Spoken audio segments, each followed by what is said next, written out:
भी साथियों को नमस्कार। आज के इस वीडियो में हम लोग हिंदी की सीरीज स्टार्ट करेंगे। जैसे आज सीरीज 1 है ध्वनि एवं हिंदी वर्णमाला एवं वर्णक्रम, और आगे इसी प्रकार पूरे टोटल जो भी ऑब्जेक्टिव क्वेश्चन बने हैं, टोटल जो प्रीवियस ईयर क्वेश्चन पूछे गए हैं एग्जाम में, सारा हम लोग इसको कवर कर लेंगे।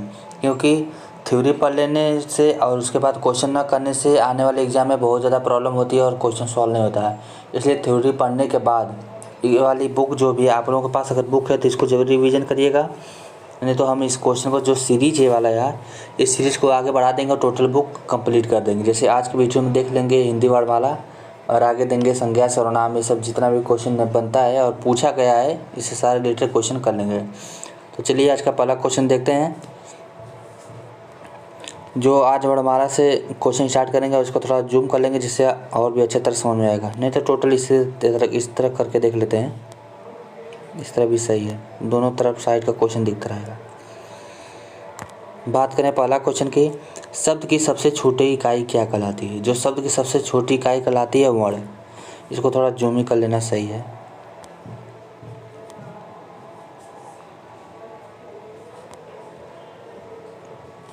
बस अब सही दिख रहा है। तो शब्द की सबसे छोटी इकाई क्या कहलाती है? शब्द की सबसे छोटी इकाई जो है वर्ण कहलाती है। इसके बारे में थोड़ा पढ़ लेते हैं डिटेल। शब्द भाषा की सबसे छोटी इकाई वर्ण या ध्वनि कहलाती है। हिंदी में टोटल 52 वर्ण होते हैं, पूछा जाता है। जिसमें स्वरों की संख्या कितनी होती है? 11 होती है, और मूल स्वरों की संख्या 33 होती है। और 2 अयोगवा वर्ण होते हैं, अंग और होता है। आप लोगों को पता चल गया कि 2 अयोगवा वर्ण होते हैं, कौन कौन होते हैं? अंग और होते हैं। और 2 दुगुण भी होते हैं, ड और ढ जो होते हैं उन्हें कहा जाता है। और 4 संयुक्त अक्षर होते हैं जो छ है, त्र है, ज्ञ है, स्र है। इसमें एक क्वेश्चन में हम लोग 3-4 चीज़ें सीखने को मिल गया। कहने मतलब है इसमें थ्योरी भी इंक्लूड है। आप थ्योरी भी यहीं से पढ़ के कंप्लीट कर लेते हैं। टोटल इसमें देखिए हम आपको बताते हैं क्या समझ में आ गया इस क्वेश्चन के लिए। एक क्वेश्चन से क्या क्या समझ आया? क्वेश्चन अगर आ गया कि शब्द की सबसे छोटी इकाई क्या है तो वर्ण हो गया। अब इसमें दिया है कि हिंदी में कुल टोटल 52 वर्ण होते हैं, जिसमें स्वरों की संख्या, मूल स्वरों की संख्या की बात करें 11 होती है। मूल व्यंजनों की संख्या 33 होती है। 2 अयोगवा वर्ण पूछ दिया कि अयोगवा वर्ण कौन होते हैं, बता देंगे उनका। 4 संयुक्त वर्ण भी बता दिया, 2 द्विगुण भी बता दिया। टोटल हम लोग 3-4 क्वेश्चन एक ही क्वेश्चन में समझ के चल गए। चलिए अब अगला क्वेश्चन पढ़ते हैं। भाषा की मूल इकाई, भाषा की मूल इकाई क्या होती है? ध्वनि होती है। अब देखिए भाषा की मूल इकाई ध्वनि है।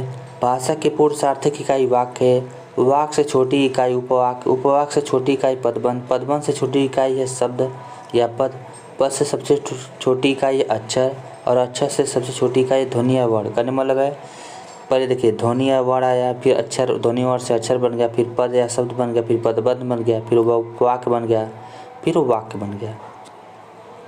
चलिए आगे देखते हैं क्वेश्चन को। वर्णों के समुदाय को क्या कहते हैं? वर्णों के समुदाय को कहा जाता है वर्णमाला। वर्णों के समुदाय को वर्णमाला कहते हैं। वर्ण भाषा की सबसे छोटी इकाई होती है। यह उच्चारित स्वरूप से ध्वनि भी कहा जाता है इसको, ठीक है। चलिए आगे क्वेश्चन देखते हैं। वर्णमाला किसे कहते हैं? वर्णमाला व्यवस्थित वर्ण समूह को ही वर्णमाला कहा जाता है। ऑप्शन नंबर डी हो जाएगा। अभी हम लोग पढ़े हैं कुल टोटल 52 वर्ण होते हैं, स्वरों की संख्या 11 होती है, व्यंजनों की संख्या 33 होती है। चलिए अब आगे पढ़ लेते हैं।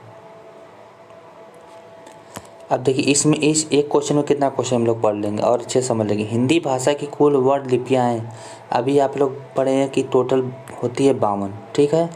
अब हिंदी भाषा की कुल वर्ण लिपियों की संख्या 52 हो गई, ठीक। स्वरों की संख्या 11 थी और व्यंजनों की संख्या यहाँ पे देख लेते हैं। अब देखिए एक क वर्ग हो गया, च वर्ग, ट वर्ग, त वर्ग, प वर्ग, और देखिए यहाँ पे देखिए अंतस्थ व्यंजन कौन कौन होता है?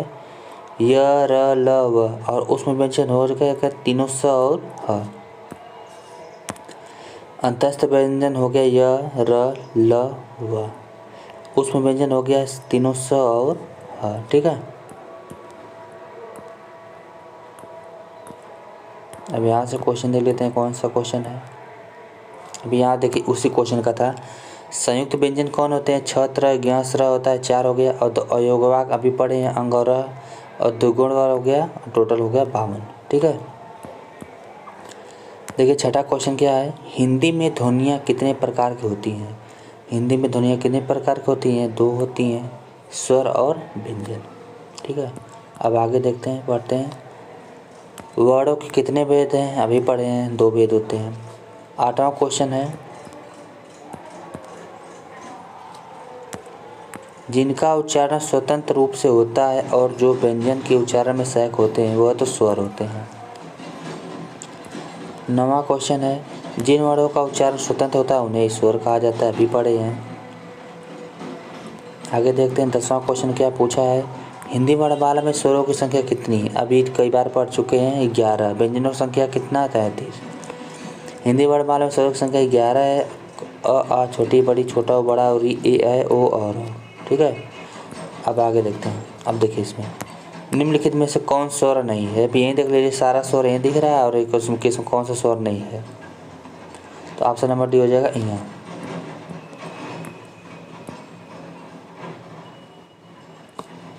बारह वाला क्वेश्चन पूछा है, कौन स्वर नहीं है? कौन सा स्वर नहीं है? बी है, जो व्यंजन होता है। आगे देखते हैं 13 वाले क्वेश्चन में।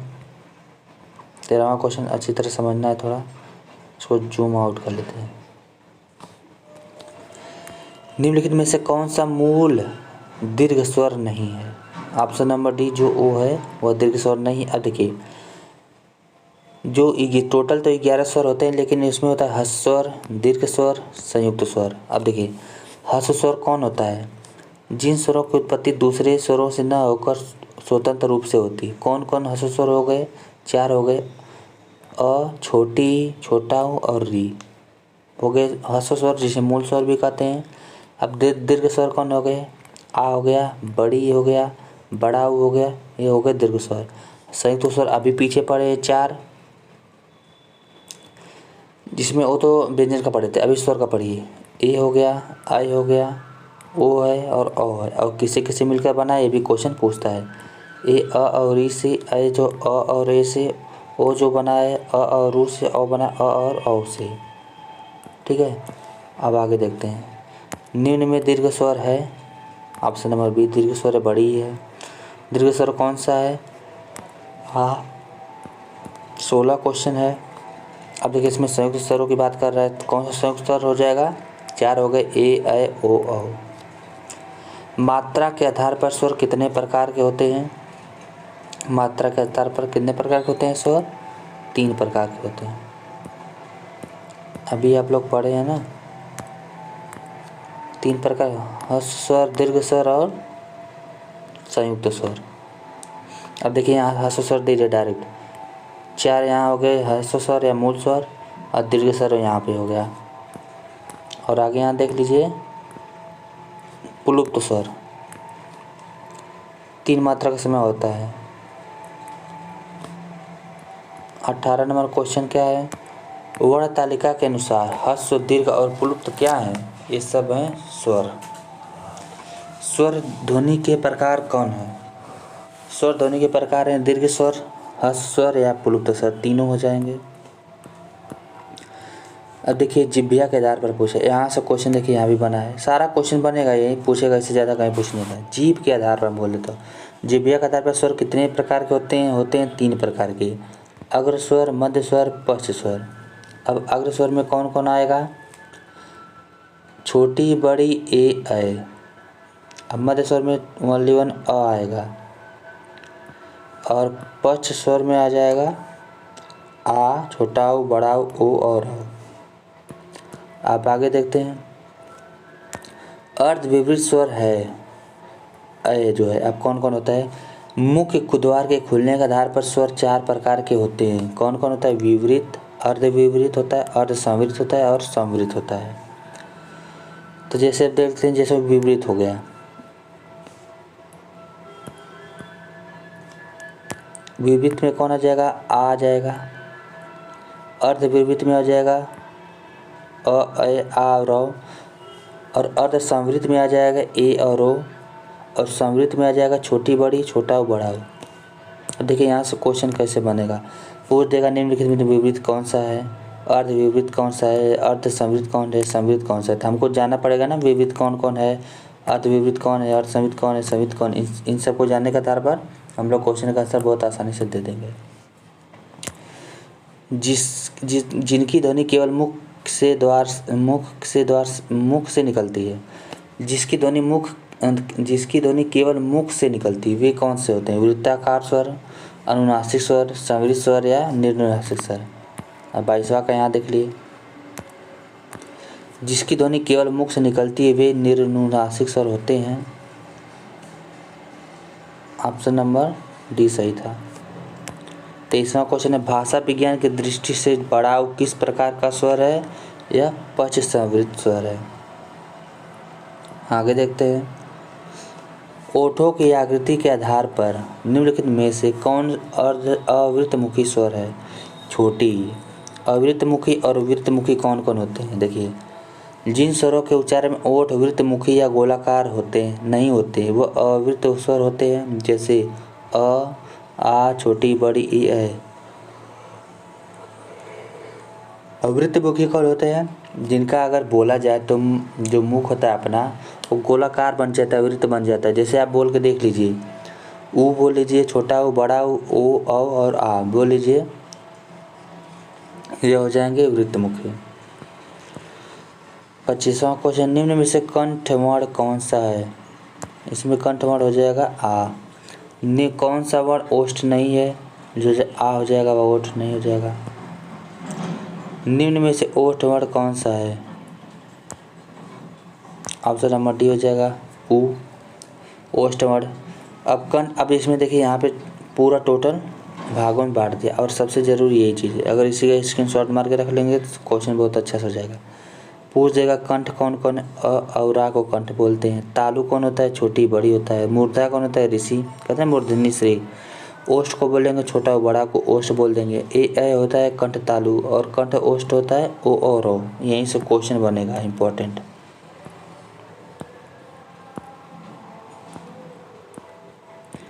चलिए अब आगे देखते हैं, कंठ तालव्य में कौन से? अभी देखें, ए कंठ तालव्य है।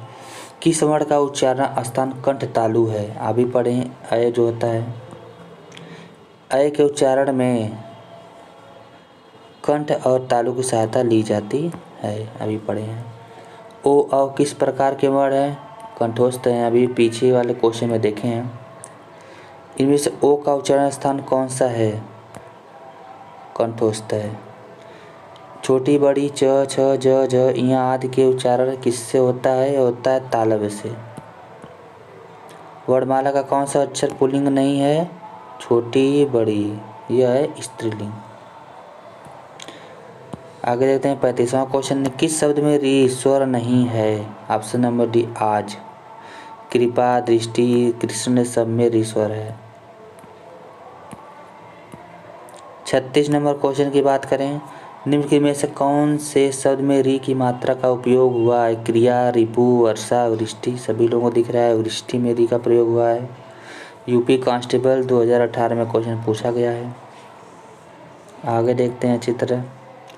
निम्नलिखित में से कौन से शब्द में अनुनासिकता है? संभालना। एक से अधिक वर्णों के मेल को कहा जाता है व्यंजन। हिंदी वर्णमाला में व्यंजनों की संख्या बताएं। 3 4 बार 33 होती है। 3 3 कौन कौन होती है देख लीजिए। क, च वर्ण, ट वर्ण, प, त, य, र तीनों स्वर यहाँ। और संयुक्त स्वर की बात करें छ, त्र, ज्ञ, स्र होते हैं। 40 नंबर क्वेश्चन, निम्न में से कंठ तालव्य ध्वनियाँ कौन सी है? कंठ तालव्य क से कंठ, क वर्ग हो गए सबसे कंठ वाला हो जाएंगे। उच्चारण स्थान के आधार पर निम्न में से कौन सा दंत है? दंत मतलब दांत। म ये तो मुझे लग रहा है म वाला ओठ वाला हो जाएगा। प दंत, द से ल वाला। ऑप्शन नंबर बी पक्का हो जाएगा ल। आप लोग ल बोल के देख लीजिए ना। 41 का हो जाएगा। ऑप्शन नंबर बी देखते हैं। देखिए सही है। ल दंत वर्ण व शेष प म व ओष्ठ वर्ण है। घ का उच्चारण स्थान क्या है? कंठ। अभी पता है क से क वर्ग हो जाए, क से कंठ हो जाएगा। हिंदी की स ध्वनि है तालव्य है। तालव्य ध्वनियाँ कौन कौन सी होती है यहाँ पे दे दिया है। तालव्य व्यंजन कौन होते हैं? च और छ वर्ण उच्चारण स्थान कौन सा है? तालु। च से चालू, तालु कर लीजिएगा, उससे आंसर कर लीजिएगा। 46 यह का उच्चारण स्थान कहाँ पे है? तालु होता है। निम्न में तालव्य ध्वनि कौन सी हो जाएगी? तालव्य ध्वनि हो जाएगी ऑप्शन नंबर सी डी, स हो जाएगा। हिंदी की तालव्य ध्वनियाँ कौन कौन सी होती हैं? च से हो गया। आगे 49 की बात कर लें। स का उच्चारण स्थान कहाँ पे? स का उच्चारण स्थान है तालु। च वर्ग ध्वनियाँ किस वर्ग में आती हैं? तालव्य वाले में आती है, ऑप्शन नंबर सी। यूपीएससी में पूछा 2017 में। ढ वर्ण का उच्चारण स्थान है ट वर्ग का चौथा। निम्नलिखित में से कौन सा वर्ण उच्चारण की दृष्टि से दंत नहीं है? जो ट है वह दंत नहीं, बाकी त, द, न ये सब दंत हो जाएंगे। निम्नलिखित में से कौन सा दंत ध्वनि या दंत है? ऑप्शन नंबर डी, त होता है। जब आप लोग त बोल के देखिए दांत का यूज होगा उसमें। ऑप्शन नंबर डी, इसमें भी वही सी है। Question repeat. निम्न में से दंत ध्वनि, फिर वही क्वेश्चन रिपीट। ल जो है वही हो जाएगा दंत। अब देखिए हमारा कंठ हो गया क वर्ग की ध्वनियाँ, तालु जो हो गया च वर्ग की मूर्धा, ट वर्ग दंत हो गया त थ द ध न, ल स, ओठ हो गया प। अब देखिए इसका स्क्रीनशॉट मार के रख लीजिए, इसमें क्वेश्चन आपका 1 नंबर फिक्स है। प फ ब भ म व्यंजन होते हैं। अब देखिए यहीं पे हम इसका आंसर देखिए यहाँ प फ ब भ म व्यंजन होते हैं। कौन से? दंत होते हैं, तालव्य होते हैं, ओष्ठ होते हैं, कंठ होते हैं। अब यहाँ प फ ब याद कर लीजिए, प फ ब म ये ओष्ठ होते हैं कि नहीं? ऑप्शन नंबर बी से हो जाएगा।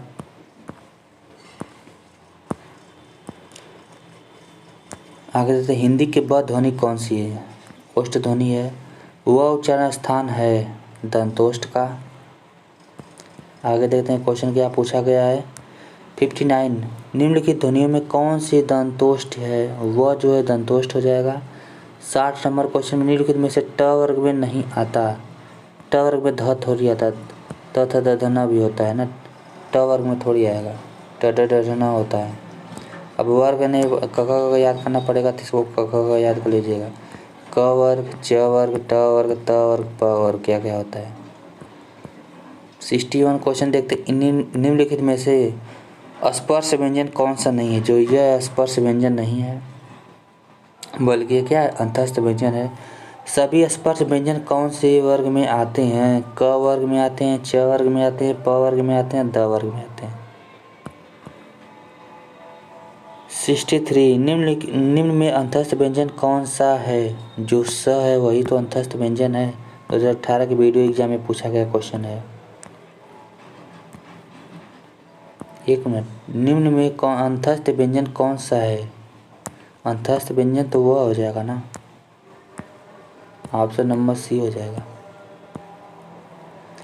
निम्नलिखित में से अंतस्थ व्यंजन कौन सा है? यह हो जाएगा। वह व्यंजन है, अभी पढ़े अंतस्थ व्यंजन है। अब यहाँ पे देख लीजिए अंतस्थ व्यंजन, ऊष्म व्यंजन, महाप्राण, अघोष। अब देखिए यहाँ से क्वेश्चन कितना फिक्स है, 100%। अंतस्थ व्यंजन क्या होता है? य र ल व। ऊष्म व्यंजन हो गया तीनों स और ह। अब देखिए महाप्राण और अल्प प्राण, यहाँ से क्वेश्चन अभी स्टार्ट होगा। तो महाप्राण कौन कौन होता है? प्रत्येक वर्ग का दूसरा और चौथा महाप्राण। और अल्प प्राण क्या हो जाएगा? 1 3 5।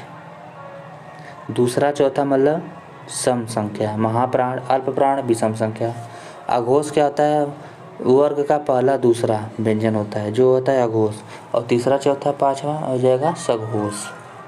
यह र ल व किस प्रकार के व्यंजन है? यह हो जाएगा ऑप्शन नंबर बी, अंतस्थ व्यंजन है। 67 क्वेश्चन की बात करें। हिंदी वर्णमाला में अंतस्थ व्यंजन कौन से हैं? वही य र ल व। च छ ज झ स्पर्श ऊष्म हो जाएगा तीनों स और ह। संयुक्त व्यंजन छ त्र ज्ञ सर। ऊष्म व्यंजन कौन सा है? ह हो जाएगा। 69 क्वेश्चन की बात करें तो कौन सा ऊष्म व्यंजन नहीं है? तीनों स नहीं रहेगा और ह नहीं रहेगा, बाकी जो ग आ जाएगा ये तो क से स्टार्ट होता है। अंतस्थ और ऊष्म व्यंजन वर्ण कितने होते हैं? अंतस्थ और वर्ण में कितने होते हैं? 70 का। अंतस्थ ऊष्म व्यंजनों कुल संख्या कितने हैं? टोटल 4 + 4 8।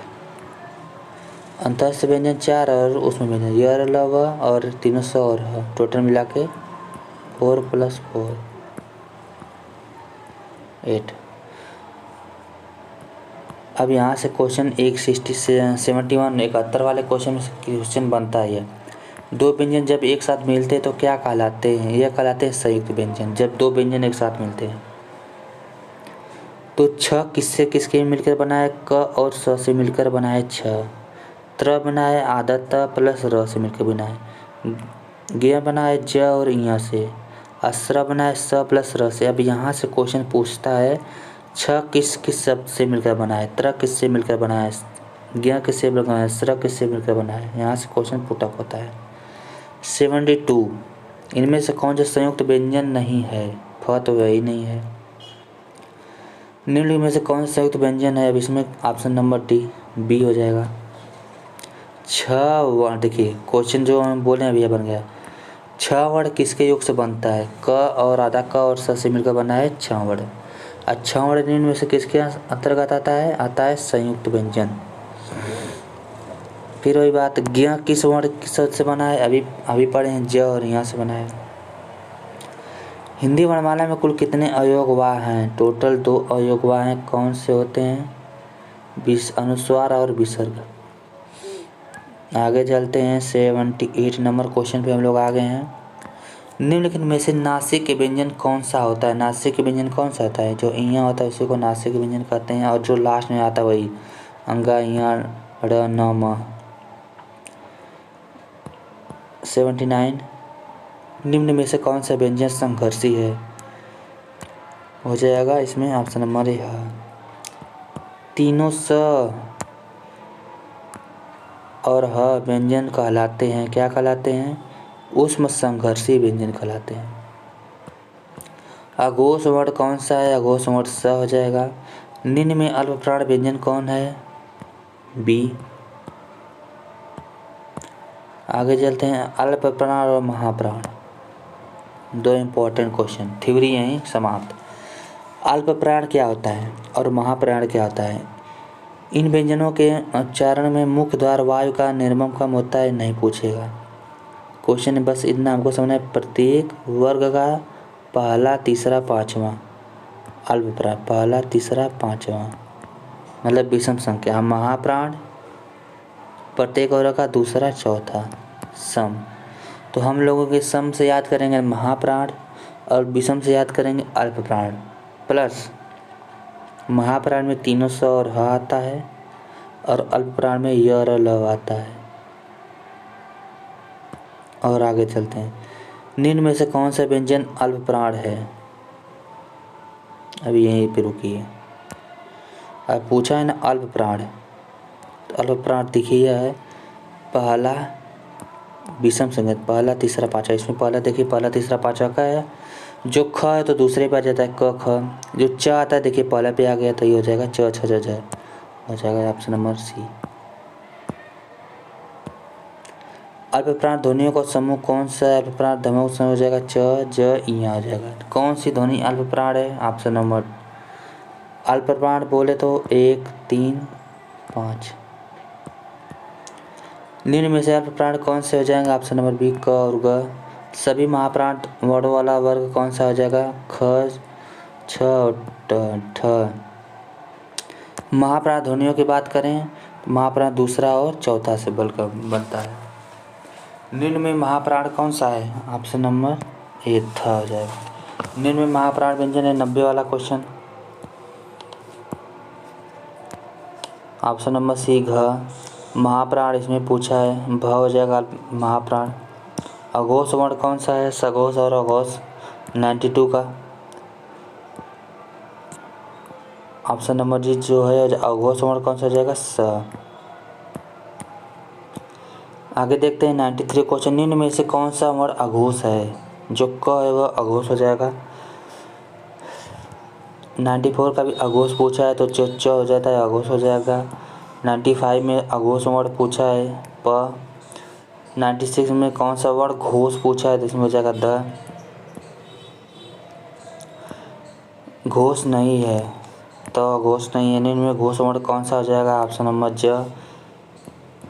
99 का पूछा है सघोष वर्ण कौन सा है? सघोष वर्ण हो जाएगा ऑप्शन नंबर सी ब।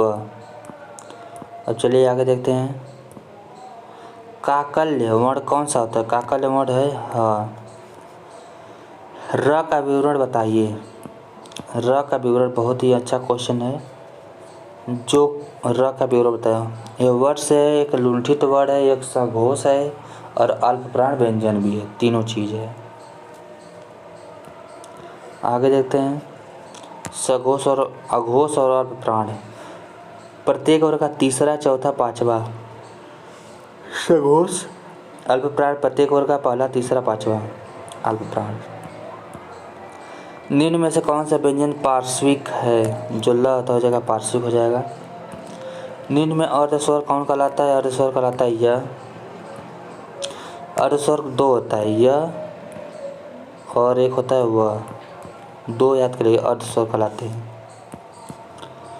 स्पर्श व्यंजन कंठ ध्वनि, अघोष और महाप्राण ध्वनि कौन सी है? ऑप्शन नंबर हो जाएगा सी, ख। अच्छी तरह क्वेश्चन डिफिकल्ट बनाना रहेगा तो आपको पता चलना चाहिए कि स्पर्श व्यंजन कौन होते हैं, कंठ ध्वनि कौन होती है, अघोष क्या होता है, महाप्राण क्या होता है। इन सब चीज़ों के बारे में पता रहेगा तभी इस क्वेश्चन का आंसर आप दे पाएंगे। और देखिए ये वीडियो में क्वेश्चन पूछा है, UPTSSC रक्षक में पूछा है। कौन से शब्द में र व्यंजन नहीं है? मातृभूमि में। अनुस्वार के संबंध में कौन सा स्थान कथन उपयुक्त नहीं है? यह के ऊपर लिखा जाता है। आगे बात करें 107 क्वेश्चन की। लिखित भाषा में पूर्ण ध्वनियों के लिए चिन्ह मान लिए गए हैं। जिस रूप में लिखे जाते हैं उसे क्या कहते हैं? उसे कहते हैं लिपि। जब एक ही ध्वनि को तित हो जाए तब वह क्या कहलाता है? वह कहलाता है युग्मक ध्वनियाँ कहलाता है। 109 का है, जिन शब्दों के अंत में अ आता है उन्हें कहा जाता है अकारांत, मतलब अ से खत्म हो रहा है, अकारांत। बस 2-3 क्वेश्चन और बचा, इसको देख लेते हैं। हिंदी शब्दकोश में छ का क्रम किस वर्ण के बाद आता है? आता है क के बाद। हिंदी शब्दकोश में सबसे पहले कौन शब्द आता है? आता है रिच। शब्दकोश में कौन सा शब्द सबसे पहले आएगा? आँख। दीर्घ का वर्ण विच्छेद है। दीर्घ का वर्ण विच्छेद में द, री, ग प्लस अ। उद्यान का शुद्ध वर्ण विच्छेद पूछेगा तो हो जाएगा ऑप्शन नंबर सी। आज का लास्ट क्वेश्चन, कच्छा शब्द का शुद्ध उच्चारण हो जाएगा। कच्छा शब्द का शुद्ध उच्चारण हो जाएगा ऑप्शन नंबर सी, क प्लस आधा क प्लस सा, कच्छा। आगे वाली सीरीज में आगे जो भी टॉपिक रहेगा उसको कवर करा देंगे और टोटल हिंदी का सब कुछ इस वीडियो में कवर करा देंगे। बाकी आप लोगों को वीडियो देखने के लिए बहुत बहुत धन्यवाद।